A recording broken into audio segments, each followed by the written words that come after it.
Hello, and welcome to part 2 of our related rates instructional videos. In this video, we're going to consider the problem where there are two cars in a highway chase where they're at right angles to each other. This is a right triangle application, and there are several applications of right triangles and related rates. So let's take a look at the problem. You have a police cruiser approaching a right-angled intersection from the north, and it's chasing a speeding car that has turned the corner and is now moving straight east. When the cruiser is 0.6 miles north of the intersection and the car is 0.8 miles to the east, the police determine with radar that the distance between them and the car is increasing at 20 miles per hour. If the cruiser is moving at 60 miles per hour at the instant of measurement, what is the speed of the car? Wow, there's a lot of stuff there. What I suggest you do right now is stop the video, read the problem yourself, and attempt to label a right triangle with the information you're given. When you come back, I will do that, but it might be helpful if you try to read the problem first, and then you can see where you're interpreting correctly and not. Okay, you're back. So, what I see you have a police cruiser approaching a right-angled intersection from the north. Well, it's convenient to label north and east in the way we would expect them in this. So he's coming from the north, and he's chasing a car that's moving east. So the police car is going in that direction, and the speeder is going in that direction. So when you draw the triangle, it's helpful to draw the triangle like this. It probably wouldn't be given to you. You would probably have to draw it. But the reason it's drawn like this is I can see I have a north component and an east component up for my legs. So speeding car has already turned the corner, is now moving straight east. When the cruiser is 0.6 miles north. So I'm going to call this Y and this X, and I'll label this Z. It's a right triangle. It's kind of standard what we do. You could call them A, B, and C. It doesn't matter. But what I see is Y is 0.6 miles. And the car is 0.8 miles to the east. So X, so I'm measuring from here, from the corner. X equals 0.8 miles. The other thing I'm going to notice is Y is decreasing because the police car is moving toward the corner. The distance between the police car and the corner is getting smaller. So my dy dt is going to end up being a negative number. So the police determine with radar that the distance between the car, them and the car. So there's the police over here somewhere. There's the car over here somewhere. The distance between them and the car is Z. They're not measuring like how far do I have to drive. They're just measuring straight line distance when they say that. That can be a little confusing. So what I see is I have dz dt is a positive. And again, I do label that with a positive miles per hour. And it's helpful to write this as an algebraic fraction, miles per hour, because then that will help our units come out in the end. So if the cruiser is moving at 60, I got to sort all this out. Which one's the cruiser? Okay, the cruiser was over here on the north. So he's moving at 60 miles per hour. So that tells me dy dt, but I also have to realize he's making y smaller as he gets closer to the corner. Y is the distance from the corner to the cruiser. So I have to make that a negative number, and that's again in miles per hour. Now they want to know what's the speed of the car. So the speed of the car will be dx dt. How fast is the distance between the corner and the car changing? So that's the question I'm asked for, and that will be in miles per hour. So, because our speeds are all in miles per hour. So, like all of our related rates problems, we have to start this with some governing equation. And every right triangle problem has the same governing equation. It's the Pythagorean theorem. So the governing equation is x squared plus y squared equals z squared. And you could call them A, B, and C. It doesn't matter, but the sum of the squares of the two legs equals the square of the hypotenuse of a right triangle. And then in most related rates problems, the next thing we do, oops, sorry, didn't mean to do that, is we take the derivative of this governing equation. And again, this is an implicit derivative because I'm taking the derivative with respect to time, not with respect to x. The derivative of x squared is 2x if I'm taking the derivative with respect to x. but I'm taking the derivative with my variable's time. So I follow every variable with a d variable dt when I take the derivative. So I use the power rule to get the 2z, but I have to follow that with the chain rule for the implicit differentiation of dz dt. Now, if I divide both sides, every term, by 2, because there's a 2 in front of everything, it turns out I don't really need them. So I can just divide everything by 2, and I get x dx dt plus y dy dt equals z dz dt. So now I put in what I know. So let's go back. I got to scroll up a little bit here and see what I know. I know y is 0.6 and x is 0.8. I'm not sure about dx dt. I'm not sure about dy dt. I got to go back and read those. Actually, oh, wait a minute. Is x 0.6? I did that wrong. Y was 0.6. You have to be careful when you write down that you write down in the right places. So if I'm replacing x, what I really want is 0.8 there.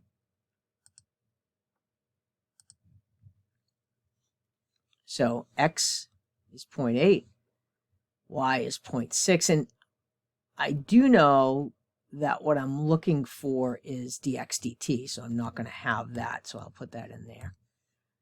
I do have dy dt is a negative 60. I don't really see a z, so I'll write a z, and then we'll deal with that in a moment. But dz dt is a positive 20. I can get z, though, because if I have the two legs of a right triangle, I can go back to my original governing equation, and sometimes you have to do that. You take the derivative to get the related rates part, but sometimes to get one physical piece, you have to go back to the original geometry. So when I do x squared plus y squared equals z squared, I get 0.8 squared plus 0.6 squared equals z squared, and it turns out z is 1.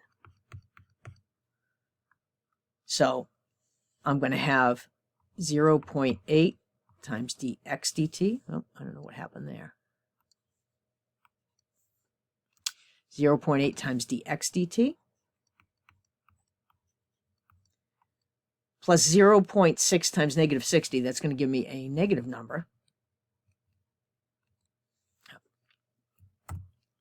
So that's going to give me a negative 36. 0.6 times negative 60 is negative 36. So I subtract 36, and we decided that z was 1 over here. So I get that equals 20. To solve that equation, I get 0.8 dx dt. I add 36 to both sides, and I get equals 56. And when I divide both sides by 0.8, I get dx dt equals 70, and that's going to be in miles per hour, or mph is the other abbreviation for that. So the car is going 70. The police car is only going 60, but that is your answer, 70 miles per hour. Okay, so that was an example of a right triangle problem where actually all three sides are changing. Sometimes one side is fixed, so the rate of change of that side will be 0, but in this one, all three sides were changing. The next problem is one of the more complicated ones because it involves two different sets of equations from the geometry. And you have to remember a little bit about similar triangles, but we'll remind you of that. So this is water going into a conical tank. That means it's being added. So that the height in the tank is being increased at a rate of 9 cubic feet per minute. Whenever you see that cubic, it means it's a volume. And you have per minute, that's a time. So that 9 is going to be a dv dt. The tank stands point down and has a height of 10 feet and a base radius of 5 feet. So let's pretend this is a picture of a tank. Here's what's going on. The base radius is the radius of the circle, even though it's not at the base, even though it's at the top, that's still the base of the tank. That's 5 feet. And here, let me see if I have a better, no, I don't have a better choice. Let's see if I can draw a straight line to the top, almost. Pretend that's a straight line. That's 10 feet. Well, that's not how high the water is in the tank. The water could be only this high in the tank. You can only have this much water in the tank, and you're pouring more in, and that height is growing. But what you will always have is that ratio of height to radius will remain the same. So this height here to this radius here, this ratio of height over radius will always be 10 to 5 or 2. So h over r equals 2 becomes a useful ratio to know. That also can be used as h equals 2r or r equals 1/2 h.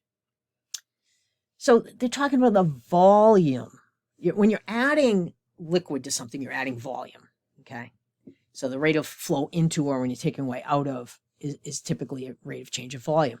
So if I were to ask you this, I would give you the formula for the volume of a cone, but it's 1/3 pi, that comes from the circle at the bottom, r squared h. That's the volume of a right circular cone.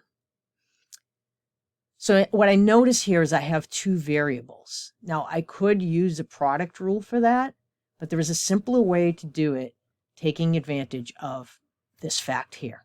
It's kind of like a two equations, two unknown substitution. So you're going to rewrite that volume equation.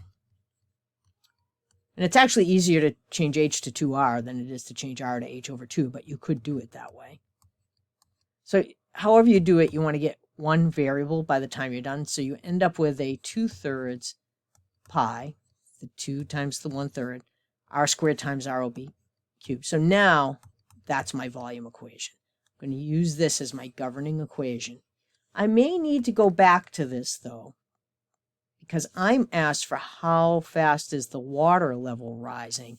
So they want to know when h equals 6 feet, what is dh dt? And notice I don't have any h's in my equation. But that's okay. I can relate r to h. So that's my governing equation, or I kind of have two governing equations going on here because I have two variables in the radius and the height, because as that tank fills, they both change. But let's take the derivative of the volume equation. And again, it's with respect to time, so it's not just a 1 for the derivative v, it's a dv dt. And again, when I take the derivative of r cubed, I'm going to get 3r squared dr dt, because r is, we're taking derivative with respect to time, not with respect to radius. And that will simply give me the 3 times the 2/3, 2 pi r squared. And I have to be careful of my r's and my v's here, dr dt. And that's equal to dv dt. So that's the basic equation I'm going to use for my rates of change.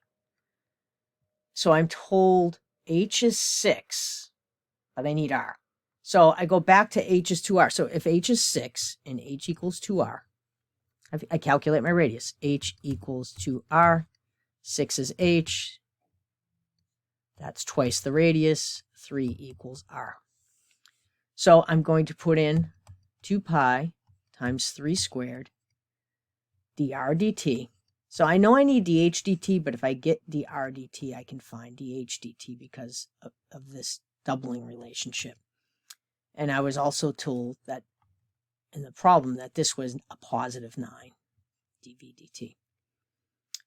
So when I solve that for dr dt, I get dr dt, and we usually leave things in terms of pi in these problems, is 1 over 2 pi.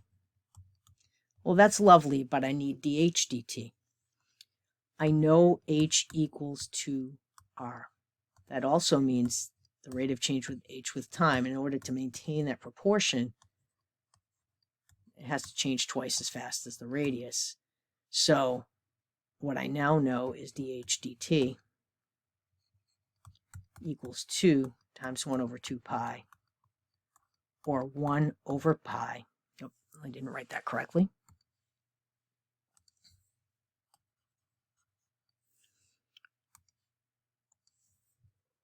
Or 1 over pi, and that's feet per, and I forget what the units of time were. They're in minutes. 1 over pi feet per minute is dh dt.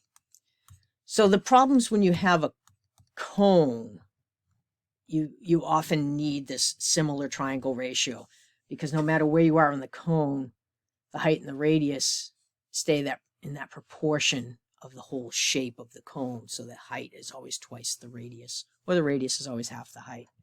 And you end up using that actually in 2 places here. If they had asked me for dr dt, I would have not needed to use this last step, but they asked me for dh dt, not dr dt.